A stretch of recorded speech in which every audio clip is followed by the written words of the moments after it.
All right, so in this section, we're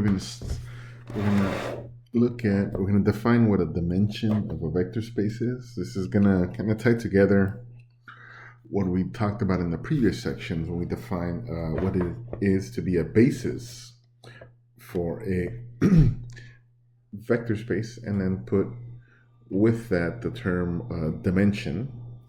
So when we refer to the dimension of a vector space,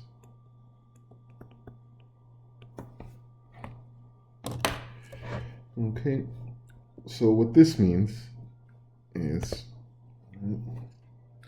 so the dimension, and usually of a vector space V,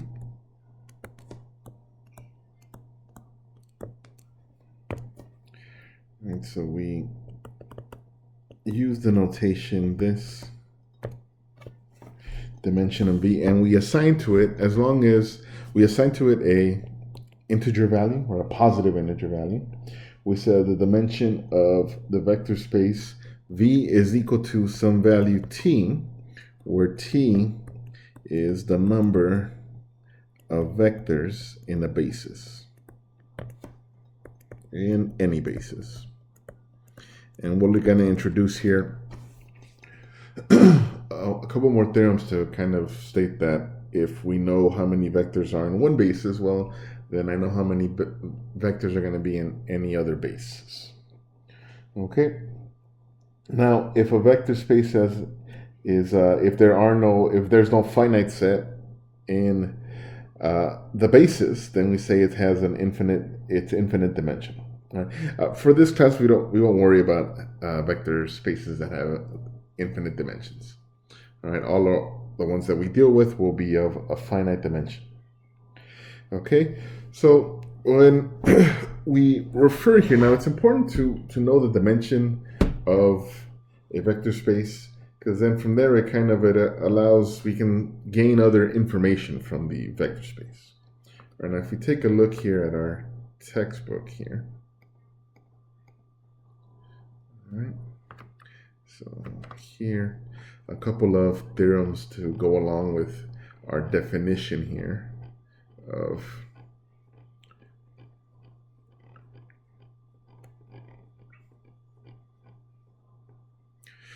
so the first one being theorem SSLD.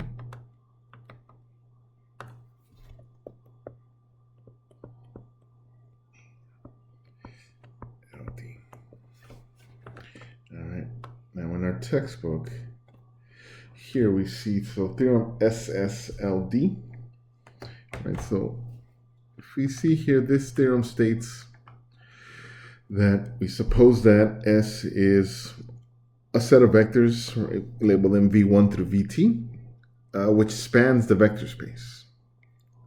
Okay?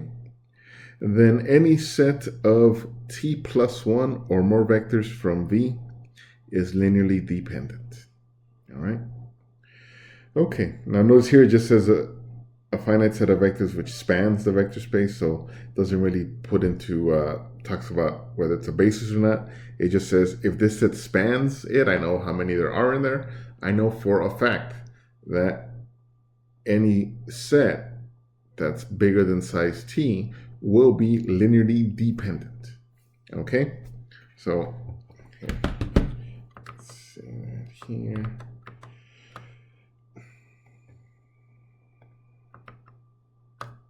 Okay, so here, so that's a D. All right, so here what that's stating here is that if a spanning set contains t vectors,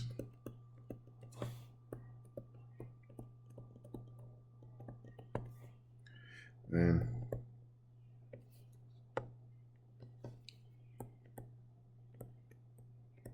any set with t plus 1 or more vectors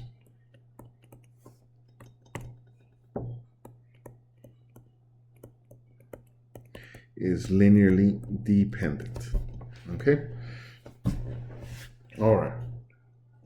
Okay, so if I know my basis, or not even a base, just a spanning set has 3 vectors, and then I have another set that has 4, then automatically I can say that set is for sure linearly dependent.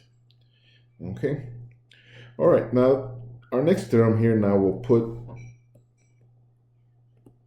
be more concrete in determining, right, the this dimension size and what should we look for when we're dealing with when we're trying to find a basis. All right, now the next theorem, this theorem BIS. All right, so let's take a look at this one, and let's say what this one states here.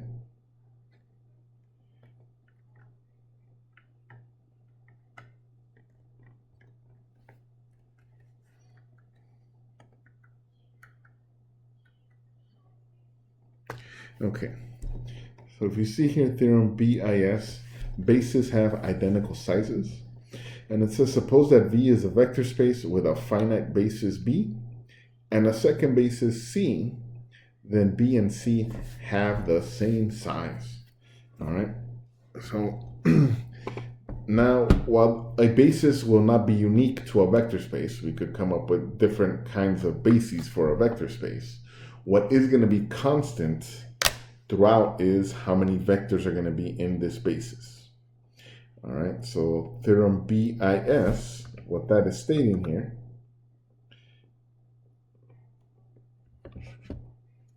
is here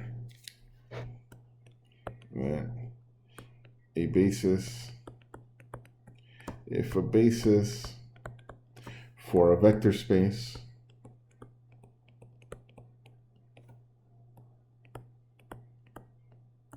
V has T vectors, then any other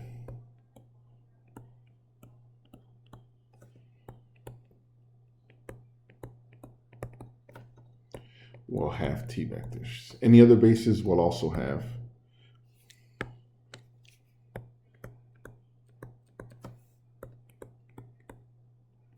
T vectors. Okay. All right.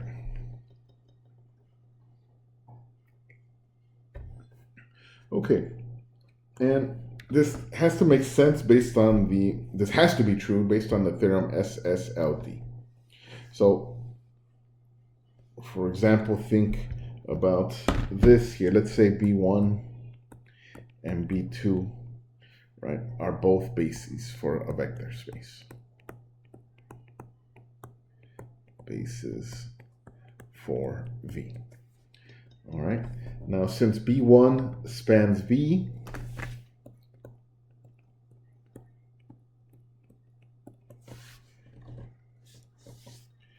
and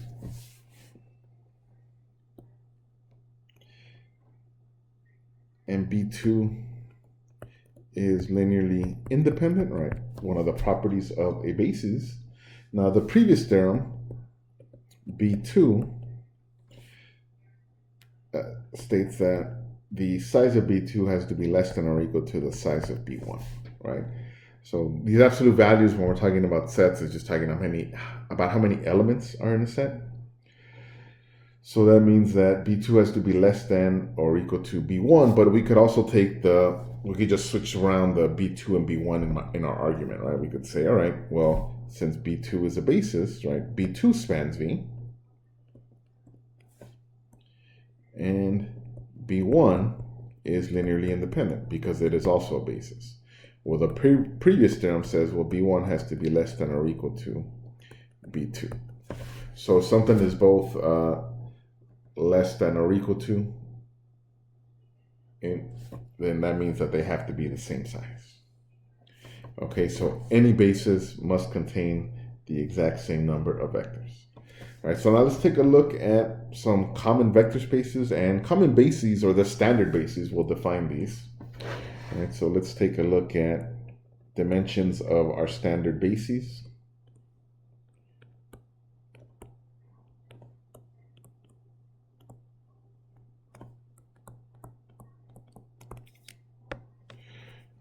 So for first one is we'll take a look at dimension of our Euclidean n space, right? So our standard bases are the standard basis vectors that go from E1 to En, again, where this subscript tells me where there's a 1 and everything else is 0, right? That is our standard bases.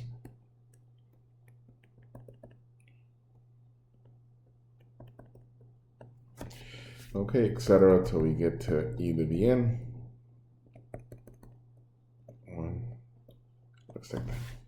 All right, and as we can see, there are n of these, so the dimension of r to the n is n. All right, and so again, now that tells us, right, we can gain some information there, right? Any set that is larger than n will automatically be linearly dependent. All right, so when we think of, let's think of R3. Okay. If we think of the set R3, the standard basis is E1, E2, E3. Right? Dimension of R3 is 3. All right, and then these vectors and are the vectors that look like this.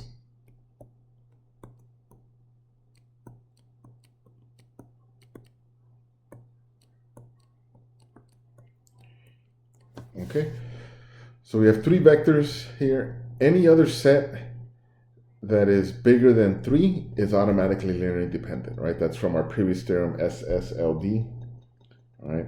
And any other basis that I can come up with, right, has to contain exactly 3 vectors, all right?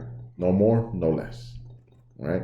If it does not have, if it's linear, it could be linearly independent and only have 2 vectors, but it will not be a basis, all right? We need both of those conditions to be satisfied, right? And if it has more than 4 vectors, it could be a spanning set. It could span the space, right? But again, it will not be a basis, right? Basis, 2 properties. Spans the vector space and is linearly independent. All right, so another common vector space we've been working with are the polynomials. So the dimension of polynomials of degree n or less. Now for this one, be careful here because the powers do start counting at 0, right, for the constant. All right, so here we have n plus 1 terms, right, so the dimension of p sub n is always going to be n plus 1. All right, so we think of our polynomial space of 3. All right, so every polynomial of degree 3 or less, right? A basis for this looks like this, right? So any vector in the space can be written as a linear combination of these 4 vectors here, and we see there are 4, right, because of that constant. So we have the dimension of P3 is 4. Okay, and again, right, there are other bases that I can use, right? And really, any basis was just going to be a set of 4 linearly independent vectors. So if you had a set of 4 vectors that is linearly independent, and this are P3 space, then it is a basis, right? Because it satisfies the dimension property and it's linearly independent. Okay. All right. So polynomials, Euclidean n space, and then we also have worked with matrices, right? So for matrices, so the dimension of the set of matrices that are m by n, right? This will be the product n times n, all right?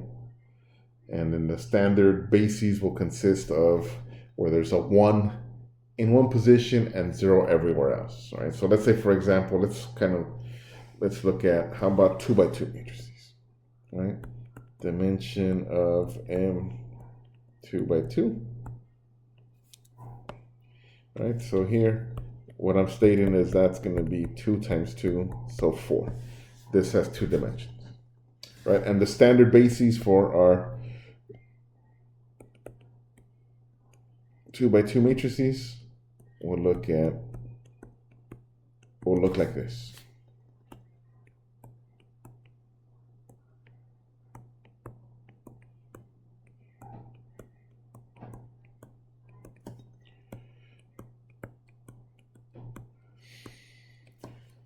Okay. And we see there are 4 of them, right? Now again, right, a basis is not unique, right? There'll be an infinite number of matrices really, and if you find one, then really any multiple of it will also be a basis. So what I mean by that is, well, I could also choose my basis to look like this, right?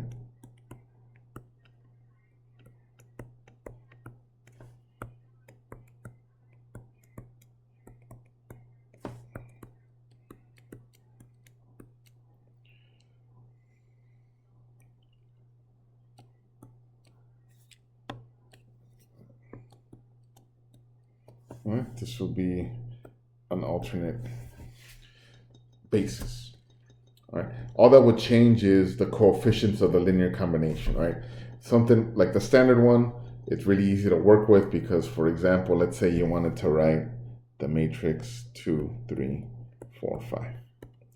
In terms of B1, all right, well, I can do that by really it's just 2, and actually here, just to cut down, let's call this V1, V2, V3, V4, just to save myself a little writing. So that's 2 times V1 plus 3 times V2 plus 4 times V3 plus 5 times V4. All right, now if we were to use the basis B2, let me call these U1, U2, U3, U4. Okay, so that one here, not too bad, but it requires a little more effort here. So I can rewrite 2, 3, 4, 5. So the first one, now the coefficient is just 1, right? So it's 1 times U1. For the second term, 3. So I'd have to multiply by 3 to the negative 2, U2, to get that 3 in that position, right? Again, here, easy enough where I can do this by just by kind of looking at it, right, guessing at the values, right? If it were more involved, I'd have to, as before, set up a system of equations and solve for it, right? But this one is easy enough where we can just look at the terms here. For the third element, this one is 5 here. So 4, all right, so it's a negative 1 there, so just want to multiply by negative 4, all right, U3. And then the last one is the same as the previous one, so it's still 5, U4. All right, but again, I can still write it as a linear combination of the vectors in a basis. Okay, all right. Okay, so here, what we boil this down to dimension, you can think of it as just like a single number that measures the size of a vector space, right? Every vector space with the same dimension is in some kind of way the same object, right? So now we're introducing some more kind of abstraction into our into what we've been doing here, right? So what we can say here, if I have two vector spaces, which may not look at first glance the same, they actually are the same objects mathematically, right? So if we think of, right, this above vector space 2 by 2, that was 4. Well, I know that this is also 4, right? It's whatever the degree is plus 1, right? So these are, in a sense, same algebraic object. Okay. All right, and we will build more on that as we get later. We talk about something called like linear transformations and whatnot. But just something to keep in mind here. This dimension is assigning a numerical value, and it's hinting at something, a deeper kind of connection between vector spaces that have the same dimension.